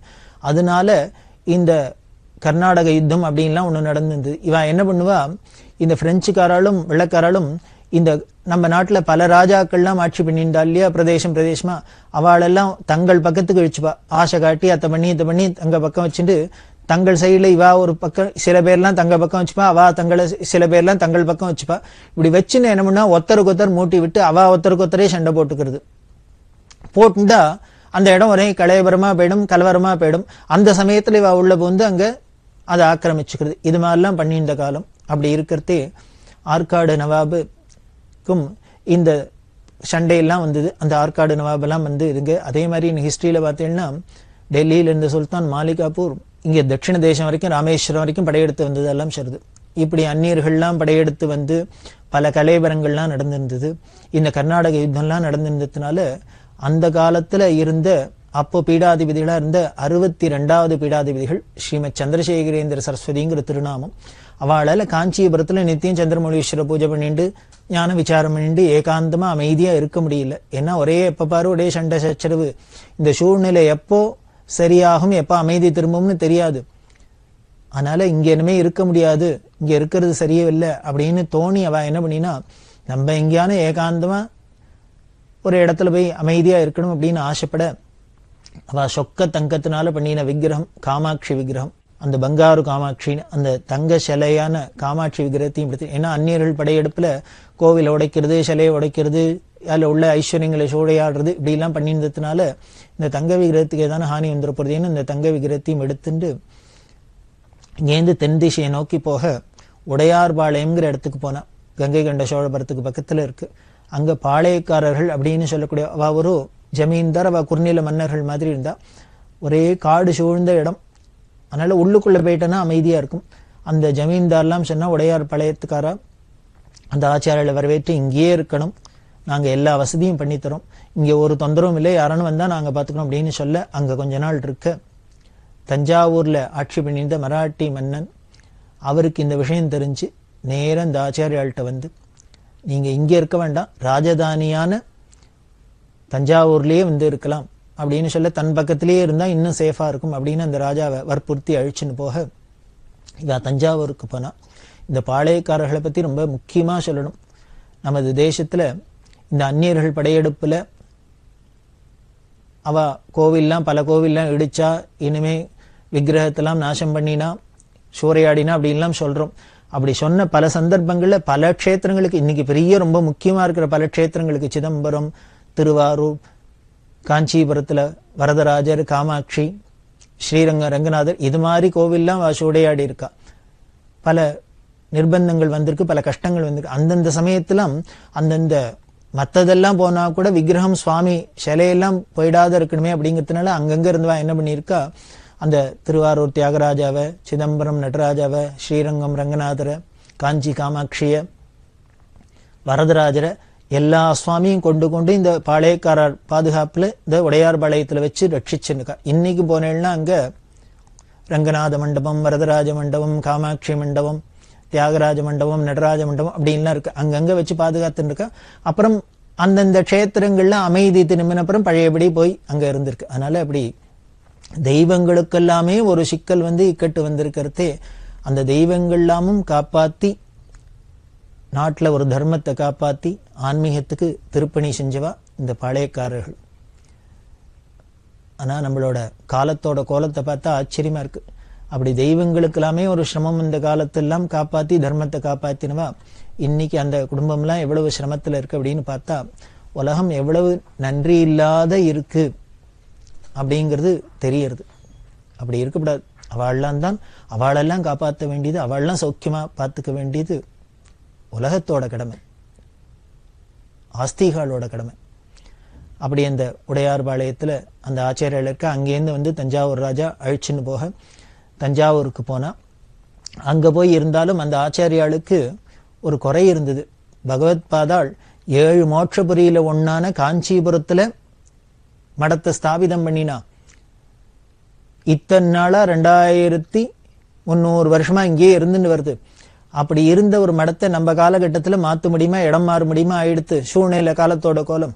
அப்படி மாறி வந்தாலும் அந்த மோட்சபுரியில இருந்த நம்ம மடம் அதுக்கு சமமா இன்னொரு இடத்துல இருக்கணும் அப்படின்னு ஆசைப்பட்டு என்ன பண்ணா, மோட்சபுரி 7 மாதிரி மோட்ச நதி 7, கங்கேச்ச யமுனேச்சேவா கோதாவரி சரஸ்வதி நர்மதா சிந்து காவேரின்னு அந்த 7 மோட்ச நதி தீரமான ஒண்ணுல ஏதானும் ஒண்ணுல இருக்கணும்னு ஆசைப்பட இந்த 7 மோட்ச நதியில 6ம் வடக்க இருக்கு. ஒன்னான மோட்ச நதியான காவேரி தெற்க பாயிருது. அந்த காவேரி கரையில இருக்கணும் அப்படின்னு ஆசைப்பட அந்த காவேரி பாயிர மோட்ச நதியான காவேரி பாயிர சோழ தேசத்துல ஏதானும் ஒரு இடத்துல இருக்கணும் அப்படின்னு ஆசைப்பட இத உணர்ந்த அந்த மகாராஷ்டிர மன்னன் ஆச்சாரியாள்கிட்ட சொன்ன, இந்த காவேரி பாயிர சோழ தேசத்துல எவ்வளவோ க்ஷேத்திரங்கள் இருக்கு, அந்த எந்த க்ஷேத்திரத்துல நீங்க சொல்றீங்களோ அந்த இடத்துல உங்களுக்கு சௌரியம் பண்ணித்தரேன், நீங்க அங்க போய் சௌக்கியமா இருக்கலாம் அப்படின்னு சொல்ல அவ செலக்ட் பண்ணினது கும்பகோணம்ங்கிற இடம். அந்த கும்பகோணத்தோட பெருமை பல விஷயங்கள்ல சொல்லப்பட்டிருக்கு. அந்நியக்ஷேத்ரே கிருதம் பாபம் புண்ணியக்ஷேத்ரே வினஷ்யதி, புண்ணியக்ஷேத்ரே கிருதம் பாபம் வாரணாசியாம் வினஷ்யதி, வாரணாசியாம் கிருதம் பாபம் கும்பகோணே வினஷ்யதி, கும்பகோணே கிருதம் பாபம் கும்பகோணே வினஷ்யதி அப்படின்னு ஒரு ஸ்லோகம். அதாவது நாம இருக்கிற இடத்துல ஏதோ தோஷம் பண்ணிரும் பாபம் பண்ணிரும் அப்படின்னா நமக்கு ஒரு பச்சாதாபம், இதை எங்கேயானும் போய் இந்த பாவத்தை தொலைக்கணும் அப்படின்னு. உடனே என்ன சொல்றது சாஸ்திரம், பக்கத்துல எங்கேயானும் எவ்வளவோ க்ஷேத்திரங்கள் இருக்கு, அதுல தீர்த்தங்கள் இருக்கு, அந்த தீர்த்தத்துல போய் ஸ்நானம் பண்ணி அந்த சுவாமி தரிசனம் பண்ணி எல்லாம் பண்ணினா நம்ம பாபம் போகும் அப்படின்னு சொல்றது. சரி, அந்த புண்ணிய க்ஷேத்திரத்துக்கு போறோம், அங்கேயும் போய் நாம ஏதானும் நம்மள அறியாத பாபம் பண்ணிட்டா தவறு நடந்துருத்துனா என்ன பண்றதுன்னு உடனே காசிக்கு போங்கிறது. காசியில போய் தீர்த்தங்களுக்கெல்லாம் ரொம்ப ராணியான கங்கையில ஸ்நானம் பண்ணி விஸ்வேஸ்வர விசாலாட்சி அன்னபூர்ணிலாம் தரிசனம் பண்ணினா அந்த பாபம் போயிடும் அப்படிங்கிறது. சரி, நம்ம இடத்துல பண்ணின பாபம் புண்ணிய கஷேத்திரத்துல போனா போயிடுறது, புண்ணிய கஷேத்திரத்துல பண்ணின பாபம் வாரணாசி காசியில போனா போறது. சரி, காசியிலையும் போய் பாபம் பண்ணிட்டா என்ன பண்றது அப்படின்னு காரணம், இது இப்படியே தொடர்ந்து பண்ணிட்டே இருப்போமா அப்படின்னு நமக்கு ஒரு சந்தேகம் வரலாம். இந்த பாபம் பண்ணினது மட்டும் என்ன, அந்த வாசனை என்னமோன்னு துரத்தின்றே வரும், எங்க போனாலும் நம்மள ஏதானும் தவறு பண்ண வைக்கும். அதனாலதான் நம்ம துசங்கத்தை விளக்கணும், சத் சங்கம் ரொம்ப முக்கியம் அப்படிங்கிறதுக்கு காரணம் என்ன அப்படின்னு, இந்த பாப வாசனையே இல்லாத பாபமே பண்ணாத இருக்குன்னா சாதுக்களோட சத் சங்கத்துல இருந்தால்தான் அப்படி வரும். அந்த சூழ்நிலையே நம்மளை பாபம் பண்ணாத படிக்க வைக்கிறாப்புல இருக்கணும். அதனாலதான் சத் சங்கத்தோட மகிமை அப்படி பெருமையா சொல்றது. அப்படி வாரணாசியில போய் பண்றோம், அங்க பாவம் பண்ணிட்டா என்ன பண்ண, நேர காவேரி தீரமான கும்பகோணத்துக்கு வா. கும்பகோணத்துல காவேரியில ஸ்நானம் பண்ணி கும்பேஸ்வரர் மங்களாம்பா முதலான சுவாமி எல்லாம் தரிசனம் பண்ணு, பாப்பம் போயிடும் அப்படின்னு. சரி, இப்ப கும்பகோணத்துல இருக்கிறவெல்லாம் பாப்பம் பண்ண மாட்டாளா, கும்பகோணத்திலையும் போய் பாப்பம் பண்ணிட்டோன்னா என்ன பண்றதுன்னு பார்த்தர். இதுக்கு மேல உனக்கு இனிமே இடம் சொல்ல முடியாதுன்னு கும்பகோணத்திலேயே பாப்பம் பண்ணியா கும்பகோணத்திலேயே தொலைன்னு. கும்பகோணே கிருதம் பாப்பம் கும்பகோணே வினஷ்யதி. காரணம், இதுக்கு மேல இனிமே சொல்றதுக்கு இடம் இல்லை. இனிமே நாம கைலாசத்துக்கு போனா என்ன பண்ணு, அங்க போய் தப்பு பண்ணா என்ன பண்ணு, வேற வழி கிடையாது, கைலாசத்திலேயே தான் தொலைக்கணுங்கிறாப்புல அப்படி ஒரு மகிமை உள்ளது. க்ஷேத்திரம் பெரிய பாஸ்கர க்ஷேத்திரம் அப்படின்னு பேரு. ஆதி கும்பேஸ்வரர் அப்படின்னு, மங்களாம்பிகா மந்திரபீடேஸ்வரி அப்படின்னு அம்பாளோட சக்தி பீடங்கள்ல ஒண்ணு. அம்பாள் மந்திரபீடத்துல இருக்கா, மந்திரபீடேஸ்வரி அப்படின்னு. இந்த கும்பேஸ்வரர் தான் பிரளயத்துல என்ன ஆச்சு அப்படின்னர். இந்த சிருஷ்டி பீஜங்கள்லாம் ஒரு கலசத்துல போட்டு பிரம்மா மலையில வச்சுட்டு கைலாசத்துல வச்சுட்டு பூஜை பண்ணிட்டு இருக்க மகாபிரளயம் எல்லா இடத்துலையும் வர அந்த பிரவாகத்துல இந்த சிருஷ்டி பீஜத்தோட கலசம் முதந்து போனா இந்த சிருஷ்டி பீஜம் இருந்தாதான் பிரம்மாவால அடுத்தது சிருஷ்டி பண்ண முடியும். அப்படி இருக்க அந்த சிருஷ்டி பீஜத்தெல்லாம் மீட்டு தரணும் அப்படின்னு சொல்ல பரமேஸ்வரன் என்ன பண்ண பிரார்த்தனை, பிரம்மாவோட பிரார்த்தனைக்கு இணங்க, தேவதைகளோட பிரார்த்தனைக்கு இணங்க பரமேஸ்வரன் கிராத ரூபம் அப்படின்னு சொல்லக்கூடிய, கிராதன்னா வேட ரூபத்துல வந்து ஒரு பானத்தை போட்டு அந்த கலசத்தை உடைக்க அதுலேருந்து சிருஷ்டி பீஜத்தெல்லாம் பிரம்மா எடுத்து சிருஷ்டி பண்ணார் அப்படின்னு புராணங்கள்லாம் சொல்லப்பட்டிருக்கு. க்ஷேத்திர மகாத்மியம் எல்லாம் சொல்றது. அப்படி அந்த கலசத்தை உடைக்கிறதே அதோட அந்த கழுத்து அப்படின்னு சொல்லக்கூடிய அந்த பாகம் இருந்துதான் கும்பகோணம், குடமூக்கு அப்படின்னு தமிழ்ல சொல்லுவா. அந்த கும்பகோண க்ஷேத்திரம் அந்த அந்த கலசத்துல அமிர்த பீஜம்லாம் வச்சிருந்தாலே அந்த கலசத்துல இந்த தீர்த்தம்லாம் இருக்கிறது தான் மகாமக குளம் அப்படின்னு தடாகம்னு தீர்த்தம்னு சொல்றோம். அதுவா இருக்கு. அங்க 12 வருஷத்துக்கு ஒரு தினம் எப்படி வடதேசங்கள்லாம் கும்பமேளா நடக்கிறதோ அது மாதிரி இந்த தென் திசையில நடக்கிற ஒரே கும்பமேளா இந்த மகாமகம்னு சொல்லக்கூடிய 12 வருஷத்துக்கு ஒரு தரம் வருது. குரு சிம்மராசியில மகா நட்சத்திரத்துல பிரவேசிக்கிறது இந்த கும்பகோணத்துல விசேஷமா நடக்கிறது. இப்படி க்ஷேத்திரம், தீர்த்தம், மூர்த்தின்னு எல்லா விதத்திலையும் பெருமை மிகுந்தது இந்த கும்பகோணமா இருக்கிறதுனால இந்த கும்பகோணத்தை அந்த ஆச்சாரியால் செலக்ட் பண்ணா. அதுக்கு மேல இந்த கும்பகோணத்துக்கு இன்னொரு விசேஷ பெருமை இருக்கு. என்னன்னா ஆச்சாரியாளுக்கு பகவத்பாதாளுக்கு ரொம்ப நெருங்கின சம்பந்தம் உள்ளது இந்த கும்பகோணம். அது என்ன அப்படின்னா, பகவத்பாதாள் காலடியில பிறந்தா கேரள தேசத்துல அப்படின்லாம் நாம பாக்குறோம். இந்த கேரள தேசம்ங்கிறதே பரசுராமரால நிர்மாணம் பண்ணப்பட்டது. பரசுராமர் என்ன பண்ணார், எல்லா க்ஷத்திரியாலையும் ஜெயிச்சு எல்லா ராஜ்யத்தையும் தான் அடைஞ்சார். இதை தடுக்கணும் அப்படிங்கிறதுனால இதுக்கு ஒரு முற்றுப்புள்ளி வைக்கணுங்கிறதுனால என்ன பண்ணினார், தேவதைகள்லாம் பிரார்த்தனை பண்ண காஷ்யபர் வந்து அவர்கிட்ட இது அத்தனை பூதானமா வாங்கிட்டார். காஷ்யபருக்கு ஒரு பூதானம் பண்ணினார். உடனே காஷ்யபர் சொன்ன எல்லா பூமியும் என்கிட்ட கொடுத்துட்ட, இனிமே என் இடத்துல இருக்கக்கூடாது, நீ தனியா போகணும் அப்படின்னு. அப்போ அவர் என்ன பண்றது, எடுக்கிறதுக்கு இடம் வேணுமே.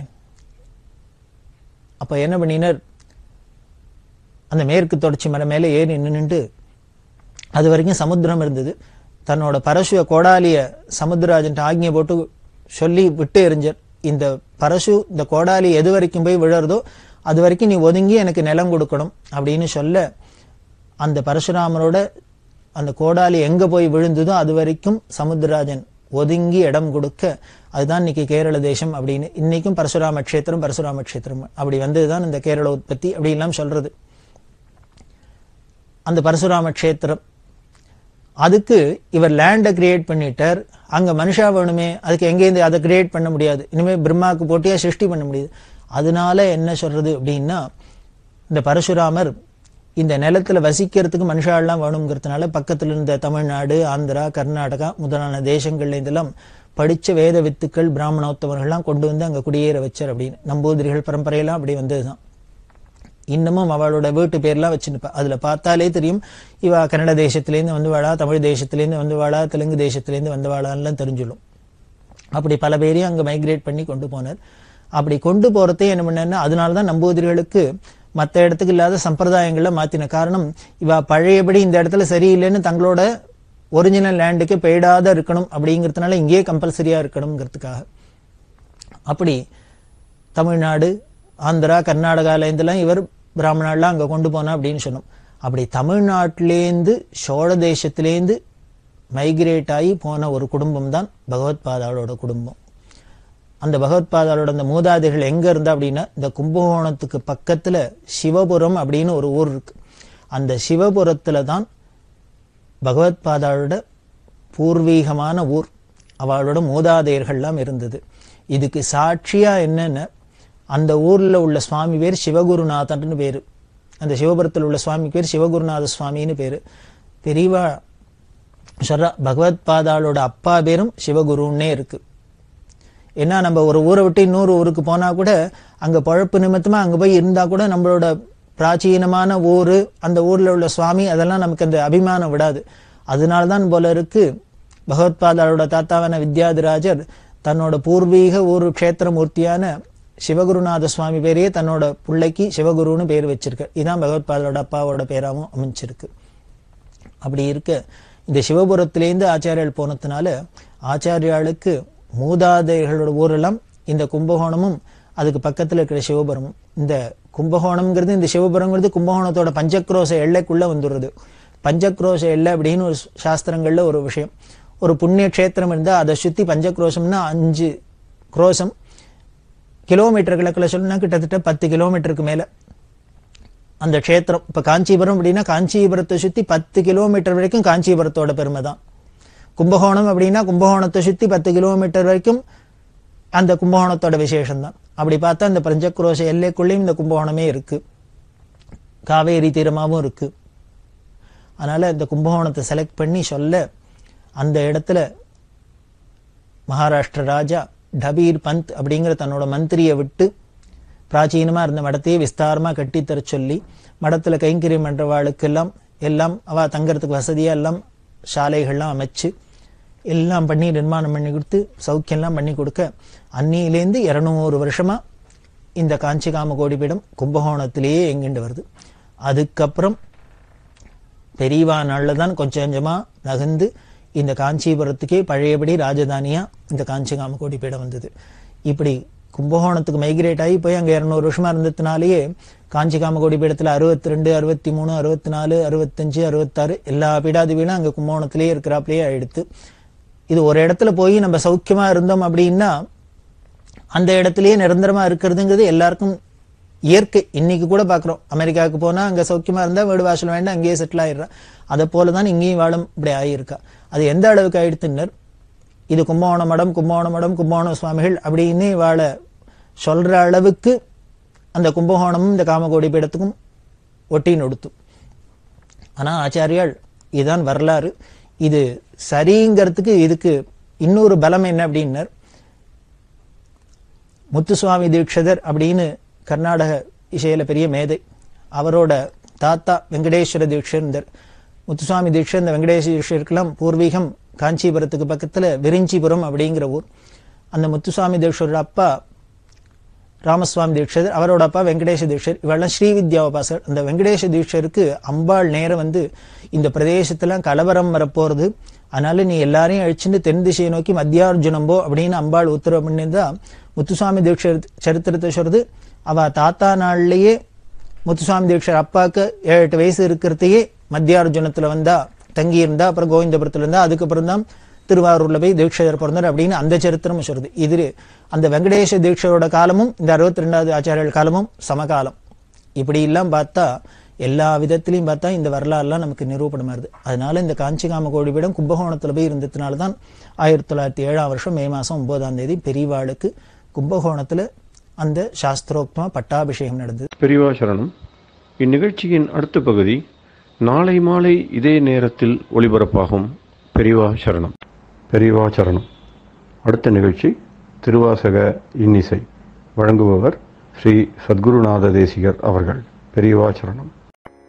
திருச்சிற்றம்பலம். திரு தெள்ளேணம் கயல் மாண்ட கண்ணிதன் பங்கன்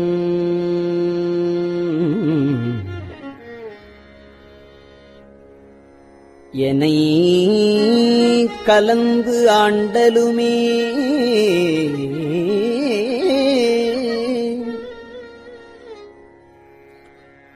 அயல் மாண்டு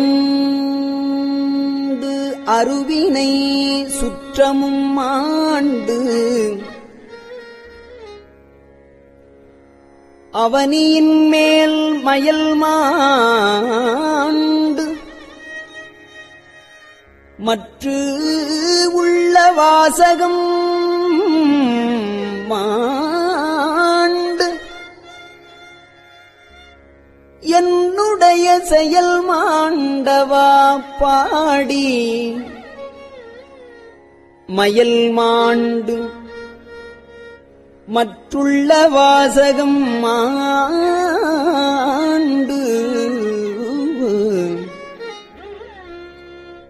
என்னுடைய செயல் மாண்டவா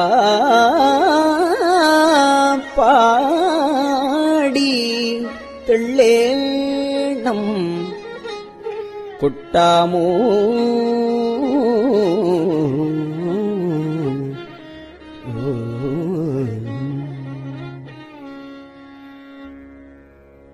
முத்திக்கு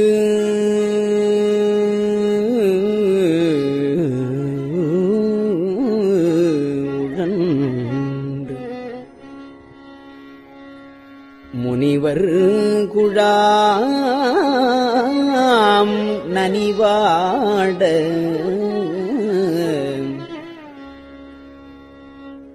அத்திக்கு அருளி அடியேனை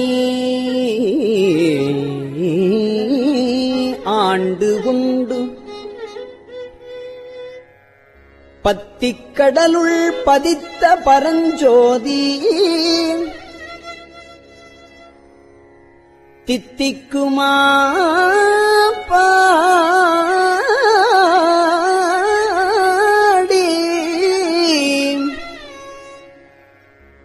தெள்ளேணும் குட்டாமோ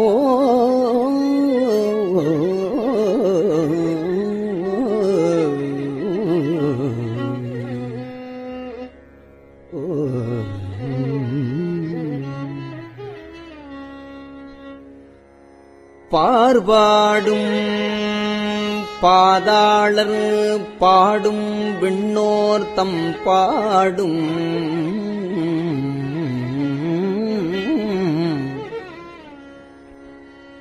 ஆர்பாடும் சாரா வகையருளி ஆண்டு கொண்ட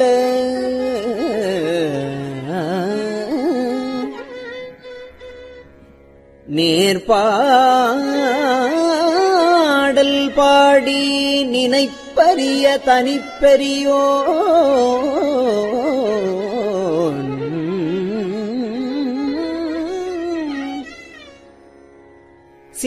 சீர்பாடல் பாடி நாம் தெள்ளேணம் குட்டாமோ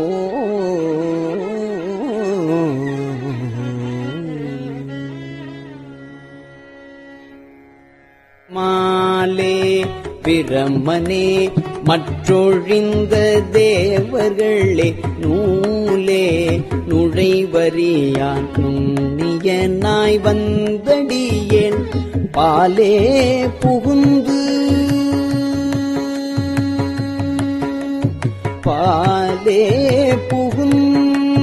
பரிந்துருக்கும் பாவகத்தான் பாலே புகுந்து பரிந்துருக்கும் பாவகத்தால் சேலேர் கண்ணீர் மல்க தெள்ளேணம் கொட்டாமோ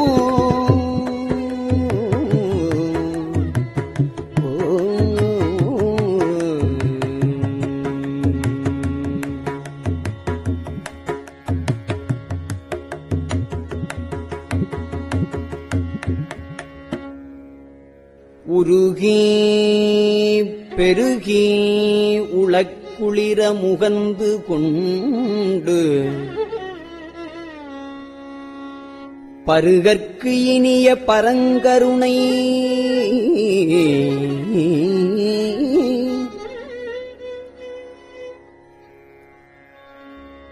தடங்கடலை மருவி திகழ்த்தன்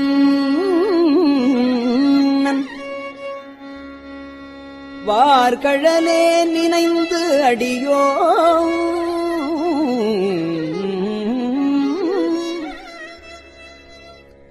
திருவை பரவினாம் தெள்ளேணம் குட்டாமோ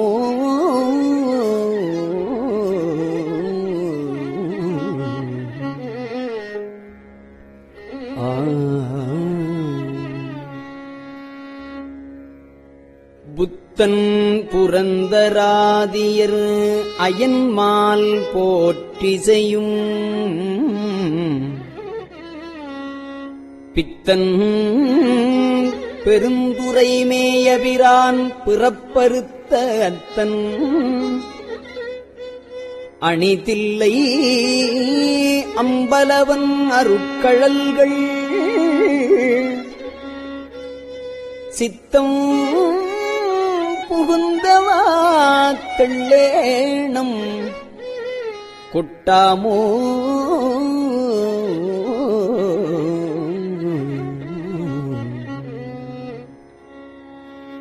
உவலை சமயங்கள் ஒவ்வாத சாத்திரமாம் உவலை சமயங்கள் ஒவ்வாத சாத்திரமாம் சவலை கடல் உளனாய் கிடந்து தடுமாறும் உவலை சமயங்கள் ஒவ்வாத சாத்திரமாம் சவலை கடல் உளனாய் கிடந்து தடுமாறும் கவலை கெடுத்து கழலினைகள் தந்தருளும் கவலை கெடுத்து கழலினைகள் தந்தருளும் செயலை பரவினாம் தெள்ளேனம் கொட்டாமோ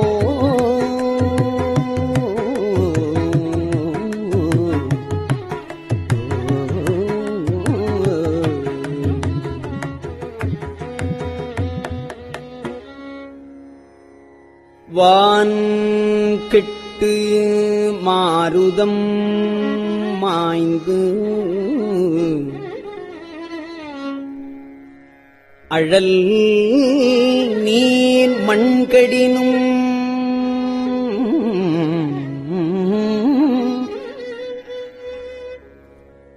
தான் கெட்டலின்றி சலிப்பறியா தன்மயனுக்கு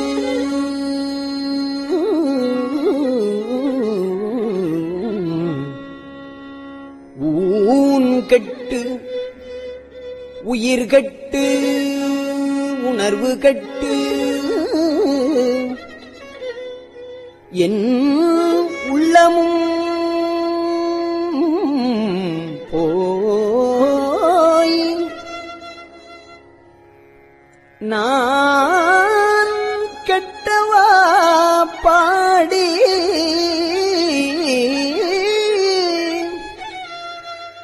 தெள்ளேனம் கொட்டாமோ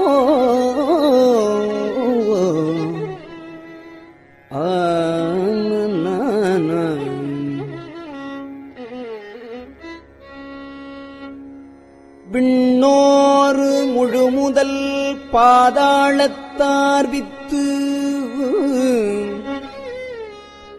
மண்ணோர் மருந்தயன் மாலுடைய வைப்படியோ கண்ணார வந்து நின்றான் கருணை கழல் பாடி தென்னா தென்னா என்று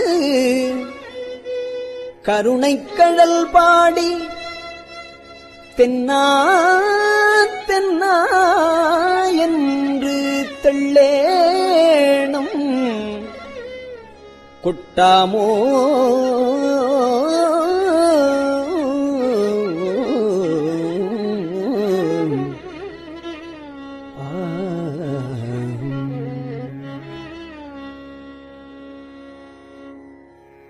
குலம் பாடி கொக்குரகும் பாடி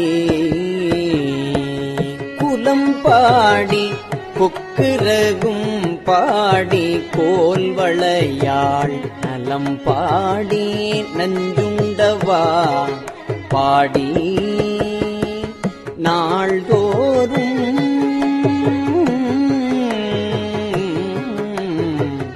அலம்பார் புனல் தில்லை அம்பலத்தே ஆடுகின்ற அலம்பார் புனல் தில்லை அம்பலத்தே ஆடுகின்ற சிலம்பாடல் பாடினாம் சிலம்பாடல் பாடினாம் தெள்ளேனம் கொட்டாமோ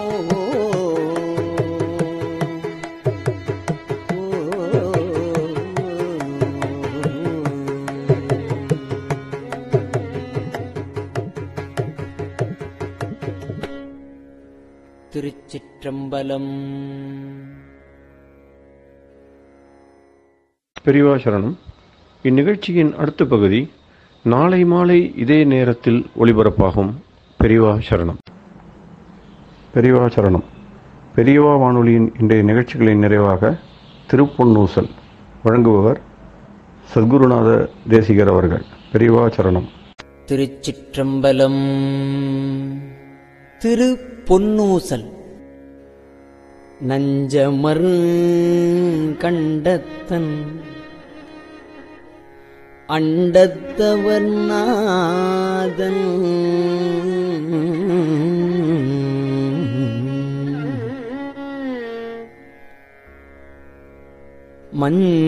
மஞ்சுதோய் மாடமணி உத்தரகோசமங்கை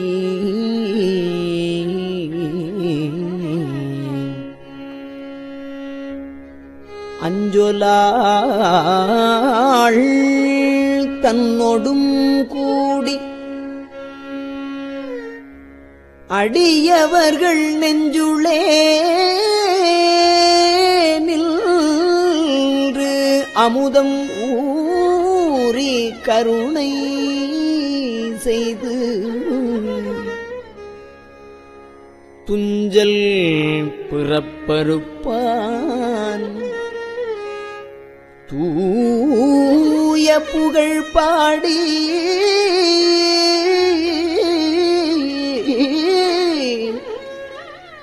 புஞ்சமார்வள் வளை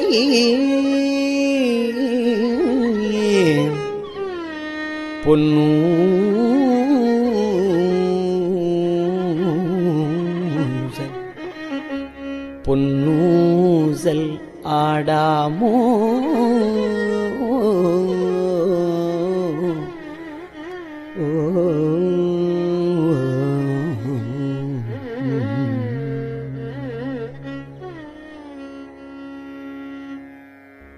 திருச்சிற்றம்பலம்.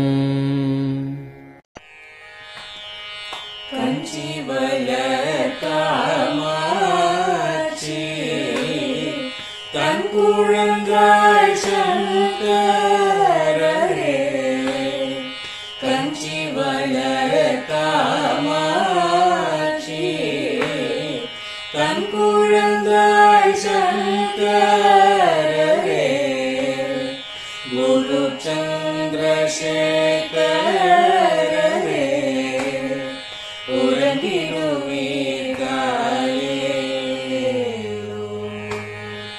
உறங்கிடுவீர்களே.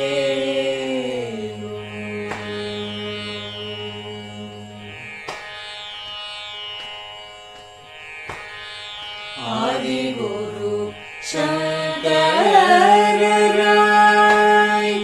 அன்றொரு நாள் வந்தவரே. 68 பீட்டபதி காலேரு. ஏழுலகும் பூப்பவரே காப்பவரே கரப்பவரே.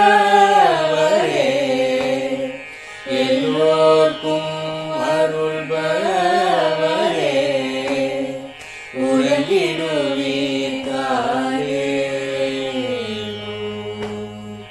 அயனுடனே மாலவனும் தேடிய பொற்பதத்தவரே. அருமறைகள் சாற்றும் முயல் மலர்பதமே காலே.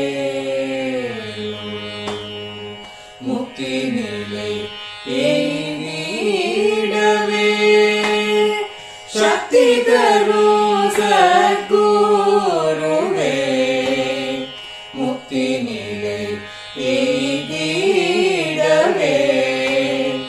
சக்தி தரும் சத்குருவே.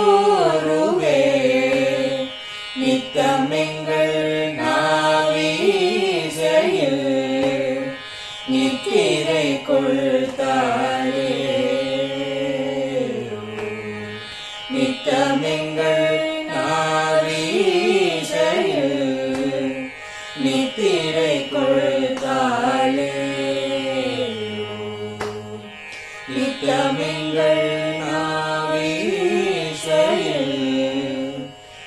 திரை கொள்காலே.